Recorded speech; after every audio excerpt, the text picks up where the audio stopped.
Hey everybody, welcome back to my channel. I am coming to you today from social distancing land in the UK. I had actually been planning on doing this video for a while. I'm spending a lot of time at home, and so I have time to film. So I thought I would come today and give you a bit of an update on my eyes about 10 months after I had ICL surgery.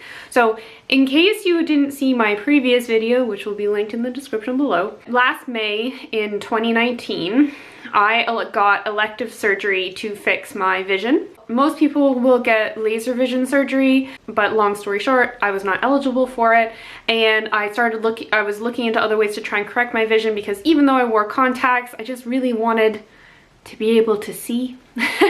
And I found this surgery. So ICL is a acronym for implantable contact lenses, and this is a surgery that's very similar to how they deal with cataracts. They have a lens that they basically put in your eye behind your pupil, and you can see. You obviously can't take it out by yourself at the end of every day, and it's basically just like laser vision surgery. You wake up and you can just see until your vision starts to deteriorate again with age, which happens to pretty much everybody. So the surgery itself happened on each eye a week apart. So I did one eye and then the other, and then I had a week post-op. Once I got the last eye done, I had a month checkup after that one, and then I was scheduled in again for like a 10-month. Now all of the costs of these appointments and these follow-ups were all covered by the cost of my surgery, so I haven't had to pay any extra to go get checked by my like world-class surgeon. And basically I was told at my 10-month post-op that everything is fantastic. There is a slight degradation in my vision, but that's well within normal levels, and that's like kind of what they would have expected. And basically everything's great. In a weird twist of fate, things are actually better than they were before I got the surgery. One of the many tests that they do on your eyes is like a cell count of each of your eyes, or how many cells are in your eyes, or the surface of your eyes or something. And basically the optometrist said that my cell count now is like higher and better than it was before I got the surgery. I'm pretty sure that's probably everything to do with the fact that I don't wear contacts anymore, so there's not like the drying out of my eyes. Just a brief recap in case you haven't seen the first video, which you really should. In my first eye that was done, which is my dominant eye, my right eye, there were some pressure issues just because I was like nervous. I was like holding my breath when he was doing the surgery, which I probably shouldn't have been doing, but whatever. At the end of the surgery, the surgeon actually put a stitch in my eye to make sure that everything healed okay. So I walked around with a stitch in my eye for about 2 weeks. You couldn't see it, like I tried looking for it and I couldn't see it.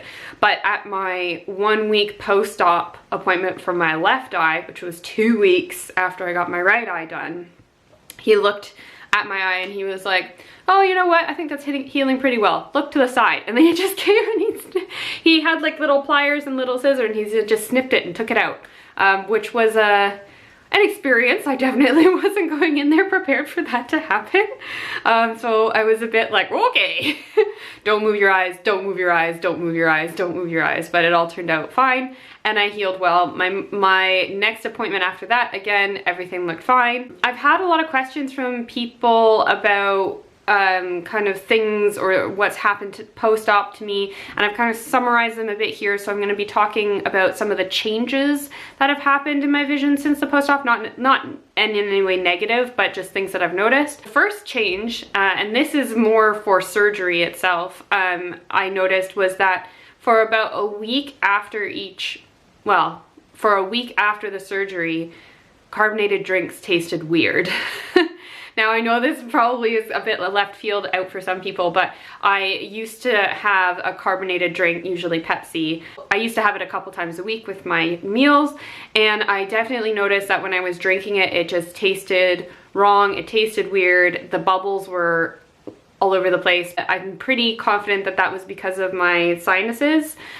So obviously even though I didn't have bruising or a lot of swelling or anything, there was still like stuff had happened. So my sinuses were probably a little bit swollen, or they were affected in some way by the surgery, so that had an effect on me, but it went away after a week. So if you have the same thing happen to you, don't worry about it. It will go away after a while, hopefully. Obviously, everybody is a little bit different. Now, this one's a bit gross, but it's a good thing. I actually get like eye gunk now. So, you know how, when you're sleeping or during the day, you get like little bits of gunk in your tear ducts and you have to wipe them out, or after you've had a long sleep or something like that, that I had pretty much stopped getting that because because contacts, they tend to dry out your eyes, etc. So I hadn't had that, and now I get it. So my eyes are much more properly lubricated now, clearly. My dry eyes of what I had before have pretty much completely disappeared. I also now cry when I cut onions. So I don't know what it's like for any of the other contact users here, but when I just found when I wore contacts that like cutting onions did not bother me at all. Like, I don't know if it's because the contact is like a bit of a shield on your eye against whatever it is from onions that makes you cry, but I don't have that anymore. So now cutting onions is actually a lot more difficult than it used to be. Might have to actually invest in some like safety onion cutting glasses. I have resorted to using sunglasses on several occasions. One of the biggest questions I get from people is about halos. Now, they're kind of, I guess, hard to explain, but they basically are, they're not halos as in like this way around people's heads. It's kind of like when you look into a bright light or into light in at a certain angle, you'll get like a circle in your vision. I don't even think it really has colors. It might be a bit rainbowy, but it kind of just makes you squint and look away. And it is something, obviously, like I think people see it when they're driving at night and etc. Now, obviously, when I first got the surgery, I was noticing them all the time, and I was like, oh man, like, is this going away? Am I going to be okay to drive, etc., etc. Now that I'm about 10 months post-op, they haven't necessarily gone away. I just feel like I've gotten used to them and I don't really notice them as much. Like when they happen, it's not like oh my God, what's going on? Or, oh, I need to look away. Plus, yeah, my body, it's now become part of like the norm for me. So they're not a big deal for me, and I've been able to drive and have no problems. Like I said, when I look into light, I only really see them when I'm like looking at something really bright. Generally, you're not doing that, so I don't have them that often. Maybe it's just because I live in Edinburgh and it's constantly cloudy, so might be different somewhere where you see the sun a lot more often. My partner has said that he thinks he can see them in my eyeball when they like catch a certain light or I look a certain way, but we're not really sure. Obviously, my optometrist and the doctor can see them because they have fancy eye machines to be able to see them, but like I don't, yeah, they're not visible to the normal everyday person unless you know what it is and you're looking for it. And even then, I would still stand by my statement that I made when I was fresh out of surgery, which was that these are 100% worth it. I have no regrets whatsoever. The money was a lot, but it was definitely worth it. It's something that like I'm happy to spend on myself. I've also written down a couple specific questions that I've had from people. So the first one is, can you rub your eyes? Yes. I am kind of I don't know if I'd say a chronic eye rubber, but I have seasonal and like outdoor pollen, hay fever, dust, allergies. So, and one of the ways that my allergies manifest is in having itchy eyes. So while I'm pretty good at being careful about not rubbing my eyes when they're itchy, once I start, oh man, it is hard to stop. But I've rubbed my eyes in the 10 months since my surgery and I've not had any problems. Obviously, I don't rub super vigorously, and I didn't do it. I was very conscious of not doing that for I think about a month after the surgery because I just wanted to make sure everything healed okay. Somebody asked if you could get a colored lens transplant. So I guess changing the color of your eyes. That's not what my surgery is related to at all. As I said earlier, this is where they basically slice your eye open, put a contact through your pupil behind your iris, and it's in front of your natural lens in your eye.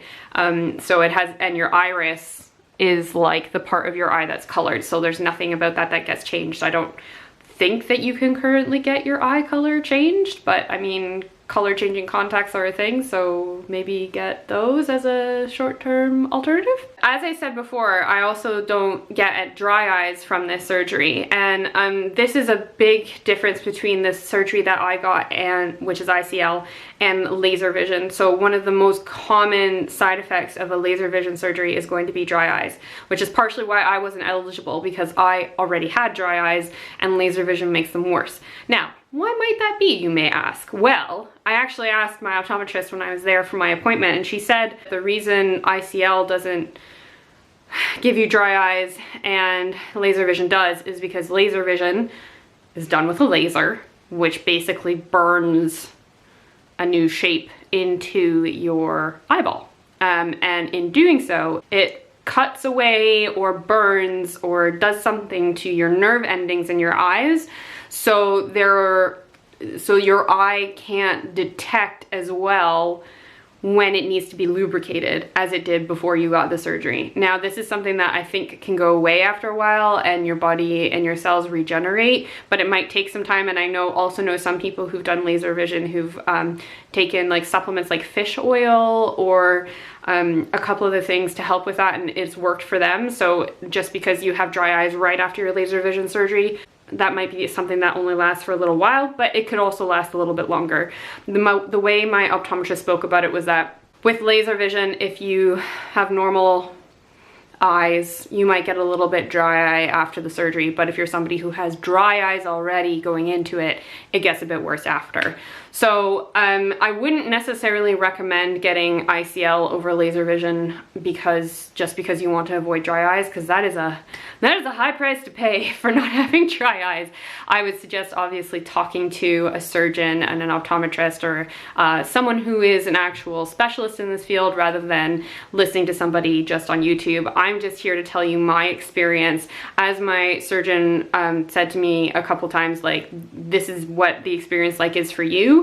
It's different for everybody and everyone reacts in a different way. But I thought this would be helpful for some people who are thinking of getting it done and can't find anything on the internet, because I couldn't find anything on the internet when I was Googling it right before it happened. I hope this update has been helpful for anyone that's considering ICL surgery, or maybe people who've just gotten it and they're wondering what the recovery is going to be like. Please put your experiences down below, put your questions down below. I'm happy to answer them. I will be back to my normal kind of content, talking about archaeology, maybe even giving you another preview of my bookshelf, which has gotten a couple editions lately. Now that I have all this free time at home, I need to spend it doing something besides playing video games and sitting on my couch scrolling through Reddit. I hope that you guys are all staying safe out there and practicing responsible social distancing. All of my social media is linked down below as per usual. Please feel free to put any of your comments or questions in the comments. I do my best to answer them. Might not always be right away, but I do try to go on fairly regularly and answer as many questions as I can. I hope this video has been helpful for you guys. Thank you so much for watching, and I'll see you next time. Bye!